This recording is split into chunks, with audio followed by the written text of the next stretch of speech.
Sepak bola Indonesia sudah mulai berkembang. Sepak bola Indonesia sudah mainnya cantik, dan sepak bola Indonesia ada peluang nih di kancah internasional. Jangan lupa like dan subscribe channel kami untuk bisa terus berkarya di channel ini.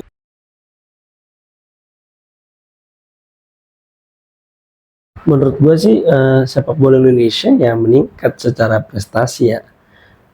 Dalam artian ini bukan trofi ya, tapi dalam peningkatan dari aspek-aspek yang lain. Salah satu contohnya itu ya kita masuk ke dalam sejarah, masuk ke peringkat tertinggi sepanjang sejarah, yaitu kalau nggak salah 130-an. Nanti akan gua share tepatnya berapa.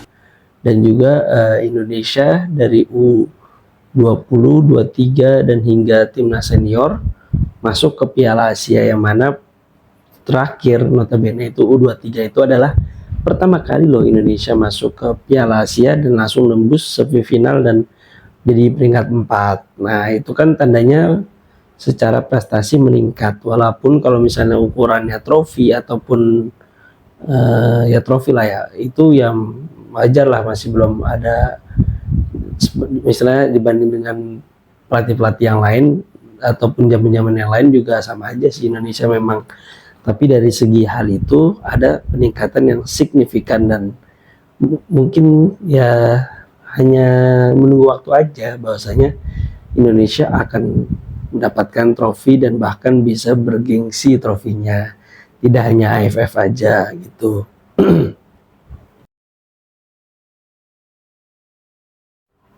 Nah, kalau bicara tentang naturalisasi, memang ini pro kontra gitu. Ada yang pro, ada yang kontra. Bahkan kalau Bung Toel itu kontra banget ya dengan naturalisasi. Ya, gue paham sih memang. Karena memang naturalisasi ini produk instan. Nah, kalau menurut gue baik apa tidak, ini tergantung perspektif dan tergantung sudut pandang dan tergantung apa yang kita incar. Kita bahas coba pelan-pelan soal naturalisasi ini, karena Indonesia sudah mencoba naturalisasi sejak beberapa tahun yang lalu.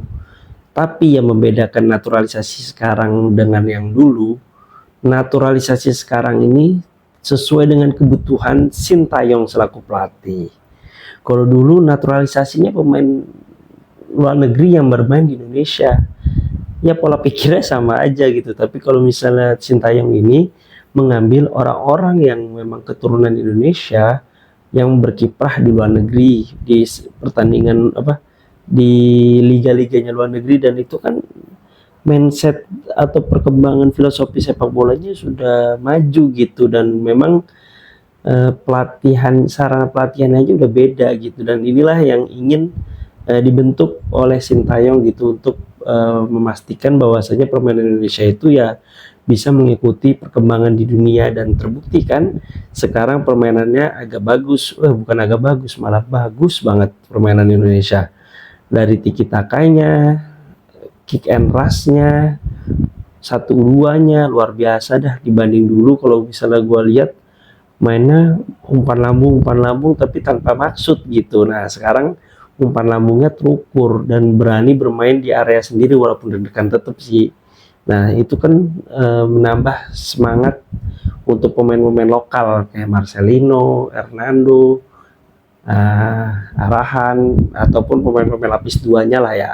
Karena kalau Marcelino, Arahan itu kan memang bermain juga luar negeri gitu. Nah naturalisasi ini oke gitu. Tinggal bagaimana sudut pandangnya. Kalau memang sudut pandangnya adalah untuk membangun sebuah budaya di Indonesia, yaitu adanya sebuah liga, tentu ini nggak baik karena nanti akan mematikan para potensi-potensi pemain-pemain yang bermain di liga.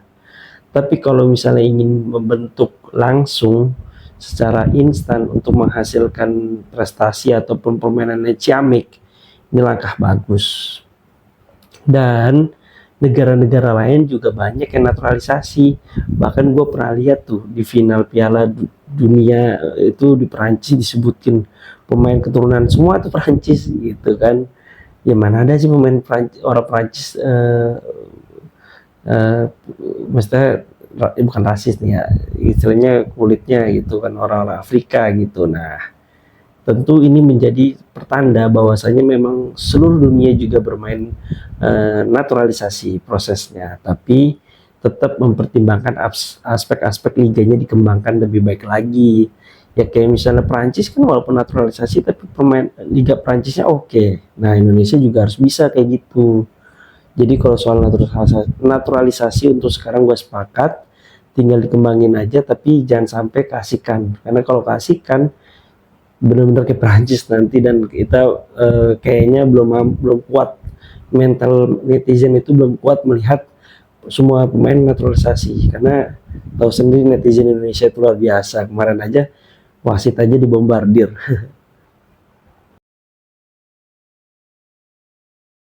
Nah, hikmahnya adalah bagaimana kita dalam membentuk sebuah sistem atau ingin membangun sebuah sistem atau tim memang diperlukan akselerasi. Ya, kita lihat naturalisasi itu adalah proses akselerasi, proses percepatan untuk menuju tujuannya itu adalah prestasi. Nah, itu perlu memang dalam sistem, dalam apapun itu ya. Kalau di sepak bola ya kayak untuk mendapatkan trofi ya naturalisasi. Dalam manajemen kalau misalnya ingin peningkatan performa maka diperlukan akselerasi dengan cara bikin seminar kah atau talk show atau bahkan sampai pelatihan training kayak gitu. Nah, atau misalnya akselerasi apapun lah kayak gitu ya untuk mempercepat proses diperlukan hal-hal yang memang instan. Kemudian yang kedua adalah proses itu butuh kesabaran. Netizen sabar. Kelihatannya waktu lawan Irak Indonesia kita kesel juga misalnya lihatnya gitu ya, tapi sabar, memang butuh proses, butuh waktu. Makanya nih gue bilang netizen Indonesia kalau misalnya Indonesia sudah menang nih hampir aja mau dapet itu jangan dipuji dulu, sabar aja, nunggu hasilnya, nanti kesel sendiri kan kalau misalnya ekspektasi nggak sesuai dengan realita. Makanya proses itu butuh kesabaran, kita sebagai penonton juga butuh kesabaran itu ya. Kemudian yang ketiga adalah dalam permainan itu dibangun adalah sebuah tim, bukan individu. Maka diperlukan sistem tim yang baik dan Indonesia sedang membangun itu. Walaupun kadang kembali lagi ke setelan pabrik, tapi nggak apa-apa. Karena memang kenyataannya kita melatih terus untuk bahwasanya Indonesia ini main bola itu adalah soal 11 pemain, bukan hanya satu orang. Gua tahu di Irak itu banyak, waktu lawan Irak itu banyak yang hujat itu nomor 7, gue sih nggak perlu sebut lah ya siapa. Tapi padahal ya menurut gue itu mungkin alamiah kalau saking semangatnya gitu untuk mencetak gol ya perlu, memang seperti itu perlu. Tapi memang eh, sebelasan itu yang paling penting kayak gitu. Mungkin hikmahnya itu sih kalau dari gua. Dari kalian apa? Coba aja ya share. Harapan kita untuk timnas Indonesia, khususnya di sepak bola ya, itu adalah kita berdoa saja untuk bisa Indonesia menembus ke Olimpiade di Paris 2024. Karena ini merupakan batu loncatan yang sangat luar biasa.